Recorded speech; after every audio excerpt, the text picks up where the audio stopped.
اسرائیل کو اگر لوہے کے چنے کسی نے چبوائے، وہ اسرائیل جس کے پاس ٹیکنالوجی کے جدید ہتھیار تھے، دنیا کے اندر دوسری سب سے بڑی سپر پاور طاقت اگر کوئی تھی تو اسرائیل تھی۔ اسرائیل کو اپنی طاقت پر گرو تھا۔ اسرائیل کے ملک کے اوپر کوئی ایک بندوق گولی نہیں چلا سکتا تھا، ایک بم نہیں پھینک سکتا تھا۔ کیوں؟ کیونکہ اس کے پاس آئرن ڈوم ہے، یعنی اگر کوئی اس کے ملک میں میزائل داغے گا تو اس آئرن ڈوم کے اندر ایسی ٹیکنالوجی وہ ہواؤں میں اس کو ٹریک کر کے وہیں پر نشٹ کرتی ہے۔ ایسی طاقت والے ملک کو اگر کسی نے دھول چٹایا ہے تو وہ غزہ پٹی کے 5000 نوجوان ہیں جن کے سر پر ٹوپی اور داڑھی، جن کے سینے میں قرآن ہے۔ اسی لیے جوان ہو تو ایسے ہوں۔ ہمارا جوان تو آج ہر دوسرے دن تیسرے دن میں موٹر سائیکل لے کر نوجوان ٹرک کے نیچے گھستا ہے کہ نہیں گھستا ہے۔ آج خبر آتی ہے کہ وہاں پر ٹرک کے نیچے گھس گیا، کل خبر آتی ہے کہ وہاں پر ٹرک کے نیچے گھس گیا، ٹرک کھڑا ہے پیچھے سے لا کر ٹھوک دیتے ہیں۔ کیوں؟ پیے ہوئے ہوتے ہیں۔ اور جب شراب آدمی پیتا ہے، اللہ کے نبی نے کیوں منع کیا شراب کو پتہ ہے؟ شراب کو اللہ کے نبی نے اس لیے منع کیا ہے کہ شراب آدمی کے اندر داخل ہوتے ہی جو کامن سینس ہے، جو عقل ہے انسان کی، وہ عقل کو وہ شراب نشٹ کر دیتی۔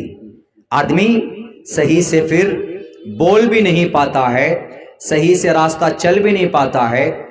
پہلے تو ایسا ہوتا تھا نا کہ سائیکل میں شراب پی کر کے آ رہا ہے ہربا چوک سے، جو کہ آنٹ سے وہ شراب کھانے سے جہاں سے شراب پیتا تاڑی وغیرہ پی کے آتا ہے، اس کے بعد دیکھے وہ دھان کے کھیت میں، گیہوں کے کھیت میں سائیکل گھسا دیتا تھا ہائی وے سمجھ کر، وہی سڑک سمجھ کر کے گھس جاتا۔ سائیکل نیچے وہ اوپر، وہ نیچے سائیکل اوپر، ایسا ہوتا تھا۔ کیوں؟ کیونکہ شراب جب زیادہ پیتا ہے تو اس کے اندر علت، اس کے اندر سب سے خراب چیز یہ ہے کہ وہ انسان کی سوچنے اور سمجھنے کی صلاحیت ختم کر دیتا ہے، اسی لیے وہ کچھ اناپ شناپ بکتا کچھ بھی۔ اسی لیے اللہ کے نبی نے فرمایا کہ شراب حرام ہے، ناجائز ہے، شراب بھی حرام ہے۔ انما یا ایھا الذین آمنوا انما الخمر والمیسر والانصاب والازلام رجس من عمل الشیطان۔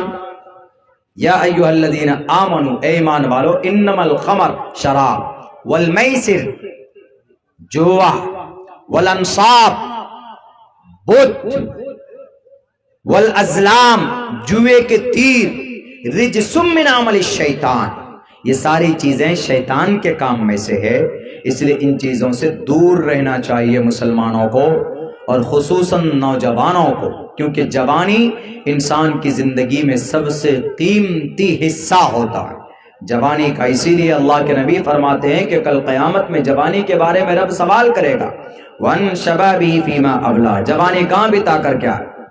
بتاؤ ذرا کیا جواب دیں گے اس وقت میں؟ جواب تو دینا پڑے گا، اور چیزیں جھوٹی ہو سکتی ہے، چل جائے گا، لیکن یہ سوالات ہوں گے، نبی کا فرمان ہے، لکھ کر لے لو۔ اسی لیے تیاری کرو میرے نوجوانوں، دنیا بہت خطرناک دہانے پر ہے، بہت قریب ہے کہ یہ دنیا فنا ہو جائے، دنیا کی زیادہ عمر نہیں بچی ہے، اپنی زندگی، اپنی قیمتی ایمانی دولت کی حفاظت کیجئے، کوئی بچانے کے لیے نہیں آنے والا ہے۔ 1.5-2 سال سے اسرائیل امریکہ مل کر غزہ پٹی پر حملہ کر رہا، کوئی بچانے کے لیے نہیں آیا ہے۔ آپ کو بچا سکتا ہے تو صرف اللہ کی ذات، اور کوئی طاقت نہیں ہے دنیا میں۔ میں سماج کے ماں اور بہنوں سے یہ کہنا چاہوں گا، بڑے بڑے گناہوں میں آپ بھی لت پت ہیں، سماج میں کون سی برائی ایسی نہیں اس قوم کے اندر میں جو ہوتی نہ ہو۔ نماز مسلمان چھوڑتا ہے، چغل خوری چائے کی دکان پر بیٹھ کر مسلمان کرتا ہے، غیبت مسلمان کرتا ہے، بندھن لون، شاید ہمارے اس سیمانچل کے آپ یہ کہوں گا کہ بہار، بنگال اور جھارکھنڈ میں کوئی گھر ایسا باقی ہو کہ جس کے اندر بندھن لون کا سود نہ پہنچا۔ کیا آسان سمجھتے ہیں کہ نہیں ہم تو نہیں لے رہے تھے، مجبوراً تھے، ہم نے لے لیا۔ بیٹیوں کی شادی سود کے اوپر لون لے کر کرتے ہیں، انمل خمر، اللہ کے نبی علیہ خدا کا قرآن کہتا ہے صاف اور واضح لفظوں میں، احل اللہ البیع وحرم الربا، سود حرام ہے، ناجائز ہے۔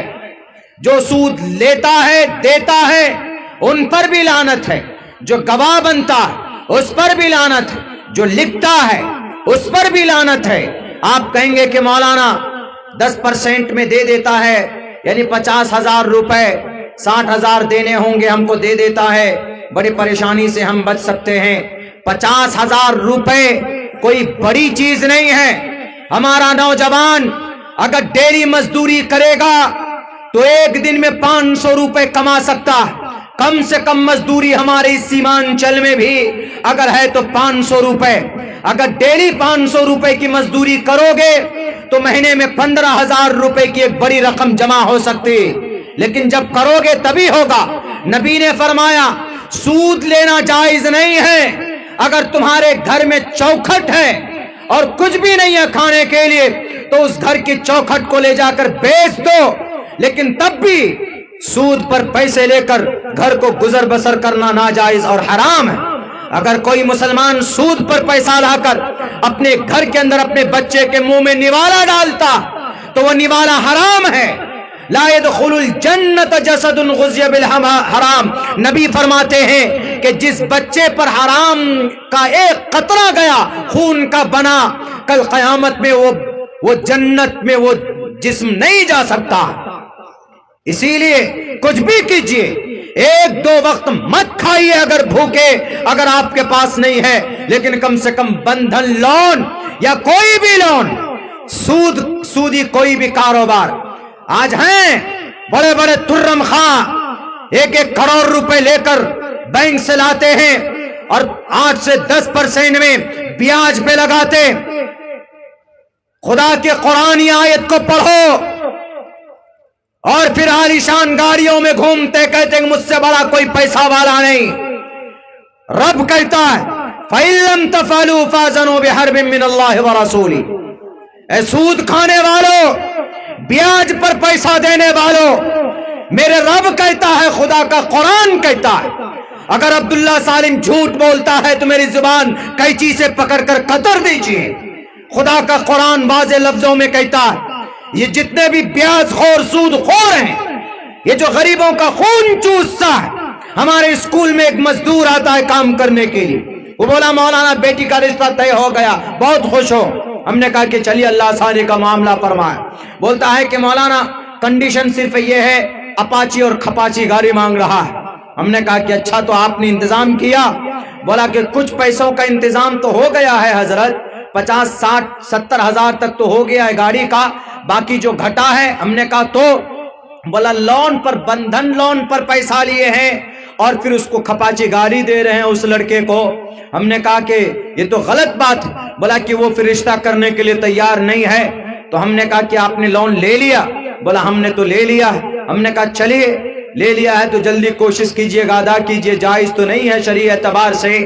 آپ ان کو 60,000 روپے دے دیتے اور ان کو کہتے کہ بیٹا تم گاڑی کھپاچی مت لو، یہ 40 60 70 ہزار روپے لے لو، اس سے تم کوئی کاروبار کر لو، کوئی پان کی گمٹی لگا کے بیٹھ جاؤ، ڈیلی کم سے کم 300 روپے کما لو گے، یا کوئی اور کہیں پر چائے کی ٹھیلی لگا کر بیٹھ جاؤ تو کم سے کم دن میں اگر تم نے 100 کپ چائے بیچے تو اگر اسی میں تم نے 2 3 روپے بچائے ایک چائے کے کپ میں تو بڑی آسانی کے ساتھ تم پیسہ کما سکتے ہو۔ انہوں نے کہا کہ مولانا بس اس کی ایک ہی شرط ہے کہ پہلے ہم کو گاڑی پہلے خریدیے تبھی آپ کی بیٹی سے رشتہ کریں۔ ہم نے کہا چلو اچھی بات ہے۔ 15-20 دن کے بعد آتا ہے، پھر روتا ہوا کہ بولتا ہے کہ مولانا میری بیٹی کا رشتہ ٹوٹ گیا۔ ہم نے کہا کہ گاڑی لی آپ نے؟ بولا گاڑی لے کر رکھ دی ہم نے اور رشتہ توڑ دیا۔ ہم نے کہا پھر کہاں رشتہ کر رہا ہے وہ؟ بولا کہ اس کو کہیں اور پر گاڑی پلس کچھ پیسے مل رہے ہیں، یعنی اپاچی گاڑی پلس کچھ اور پیسہ ان کو 10-20 ہزار روپے کیش دیا جا رہا ہے، جس کی وجہ سے میرا رشتہ ٹکڑا دیا۔ جوانوں ایسی جوانی پر لعنت ہے، مر جاؤ، ایسی زندگی نہیں چاہیے رب ذوالجلال کو۔ اس امت کے ابو جہل کا خاتمہ کرنے والا دونوں جوان تھا جن کی عمر 13 اور 14 سال تھی، اور آج اپاچی گاڑی لے کر سماج کے غریب مزدور لوگوں کو لون اور سود اور بیاج جیسی مہلک گناہوں کے اندر ڈال دیتے ہو، کون ذمہ دار ہوگا؟ آپ ذمہ دار ہوں گے، آپ کی جوانی ذمہ دار ہوگی۔ میرے بھائیوں، ناجائز اور حرام ہے، اسی لیے بیاج اور سود لینے اور دینے والے سب سے رب کہتا فَإِن لَّمْ تَفْعَلُوا، اگر تم نے سودی کاروبار کو بند نہیں کیا، اگر تم نے یہ بیاج اور بندن لون کا نظام بند نہیں کیا، رب کہتا ہے فَأَذَنُوا، آؤ میدان میں بِحَرْبٍ مِّنَ اللَّهِ وَرَسُولِهِ، اللہ کہتا ہے بِحَرْبٍ مِّنَ اللَّهِ وَرَسُولِهِ، اللہ اور اس کے رسول سے جنگ کے لیے تیار ہو جاؤ اگر تم نے سود کھانا بند نہیں کیا تو۔ اب بتائیے کتنی بڑی وعید۔ ہم لوگ بولتے ہیں کہ ہمارے اوپر جی مودی یوگی آ گیا، اتر پردیش میں گائے کا گوشت، بھینس کا گوشت، ابھی تو یہاں یوگی جی کی اماں کاٹ کاٹ کے کھاتے ہیں۔ میں نے 3 روز پہلے ایک جگہ پروگرام تھا کرناٹکا میں نے وہاں پہ ان کو کہا تھا، اس پورے بھرے مجمع میں نے کہا تھا کہ ذرا بتاؤ میرے نوجوانوں، جناب محمد رسول اللہ صلی اللہ علیہ وسلم کے دادا کا کیا نام ہے؟ دادا کا تو میسج آیا، خبر ہے عبد المطلب۔ ہم نے کہا کہ یہ نام نہیں، یہ نام تو ہے، اصل نام کیا تھا عبد المطلب کا وہ بتاؤ۔ دادا کا ریئل نام عبد المطلب نہیں ہے۔ تو کل میں اس سے چاہتا، کل خبر آتی ہے وہاں سے کہ مولانا ہم تو تحقیق کے ادھر ادھر، ہمیں نہیں پتا چلا، آپ ہی بتا دیجئے۔ یعنی ہمیں محمد رسول اللہ کے دادا کا ریئل نام معلوم نہیں ہے۔ پشپا 2 نے کتنا پیسہ کمایا ہے فلم میں، کتنا پیسہ کمایا، یہ سب نوجوانوں کو پتا ہے۔ کوریکس کی شیشی کہاں ملتی ہے ہمارے نوجوانوں کو معلوم ہے، اور نیٹرا بیٹھ کے وہ ٹیبلٹ کہاں ملتا، سولیسن کہاں سونگنا ہے بیٹھ کر کے۔ اس سے بہتر ہے کہ ٹوائلٹ اور باتھ روم سونگ لیجئے، سولیسن سونگنے سے زیادہ بہتر ہے۔ کیا سمجھتے ہیں آپ کے بھائی؟ بہت اچھا ہے۔ جتنی دیر تک مسلمان نشے میں رہے گا، ایمانی روحانیت، ایمان اس کے دل سے نکل جاتا ہے۔ میں نہیں کہہ رہا ہوں، زبان میری ہے، بات اللہ کے نبی علیہ الصلوۃ والسلام کی۔ لا یؤمن لا یشرب الخمر حین یشرب وهو مؤمن، رواہ البخاری۔ قرآن کریم کے بعد سب سے بڑی کتاب بخاری شریف ہے، اس کی روایت ہے، نبی پاک علیہ السلام فرماتے ہیں کہ اگر کوئی مومن نشیلی پدارتھ کا استعمال کرتا ہے، نشے میں ہوتا ہے، یعنی شراب پیتا، کوریکس پیتا، نیٹرا بھیٹ کھاتا ہے اور کسی بھی طرح سے نشہ کرتا، جیسے ہی نشہ کا گھونٹ اندر جائے گا تو فوراً، چونکہ وہ ناپاک ہے اور ایمان پاک ہے، تو اس لیے جہاں ناپاکی جاتی ہے ایمان پاک نور نہیں رہ سکتا، تو ایمان کا نور نکل جاتا ہے باہر۔ جب تک نشے کی حالت میں ہوگا اس وقت تک ایمان کا نور اس کے اندر نہیں ہوگا۔ بعض مفسرین نے، محدثین نے اس حدیث کی یہ وضاحت کی، اگر نشے کی حالت میں کسی شرابی کی موت ہو جاتی ہے تو چونکہ ایمان تو اندر تھا ہی نہیں، مر گیا تو کفر کی حالت میں مرے گا، کبھی وہ جنت میں نہیں داخل ہوگا۔ بہت سے لوگوں نے کہا اللہ نے جوانی دی ہے میرے نوجوانوں، شراب پینے کے لیے نہیں، کوریکس پینے کے لیے نہیں، بلکہ اللہ نے آپ کو جوانی دی ہے، اپنی زندگی کا صحیح استعمال کرو، تہذیب دار بنو، سلیقے مند بنو، اپنی زندگی کا ایک گول سیٹ کرو، دنیا تمہاری قدموں پہ ہوگی۔ ہمیں اس بات پر گرو ہے کہ سیمانچل کے لوگ پوری دنیا کے اندر سب سے زیادہ محنتی ہوتے۔ آپ محنتی ہیں، آپ کے پاس سورسز کی کمی ہے، میں جانتا ہوں، لیکن محنت کیجئے، اپنا راستہ خود بنائیے،